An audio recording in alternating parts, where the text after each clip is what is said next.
Hello বন্ধুরা, তো আজ থেকে ঝুলন যাত্রা মহোৎসব শুরু হয়ে গেছে, চলবে 19শে আগস্ট পর্যন্ত। তো এই কয়েকদিন আমি গোপালকে বিভিন্নভাবে সাজিয়ে থাকি, সেটাই তোমাদের সাথে রোজ শেয়ার করব। বিশেষত বর্ষাকালে ঝুলন যাত্রা উৎসব উদযাপন করা হয়, কারণ বর্ষাকালে প্রকৃতিতে আর্দ্র আবহাওয়া বিরাজ করে। তখন আমরা মৃদুমন্দ বাতাস খুব পছন্দ করি। সেই জন্য ধারণা করা হয় রাধাকৃষ্ণ ঝুলন বেদিতে উপবিষ্ট হলে মৃদুমন্দ বাতাস তাদের তৃপ্তি বিধান করে। একাদশী হতে পূর্ণিমা পর্যন্ত এই উৎসব পালন করা হয়।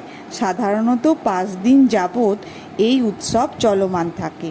বৃন্দাবনের বিভিন্ন স্থানে কেউ 13 দিন, কেউ 4 দিন এই উৎসব উদযাপন করে থাকে। তো কেমন লাগলো আমার গোপালের সাজ তোমাদের?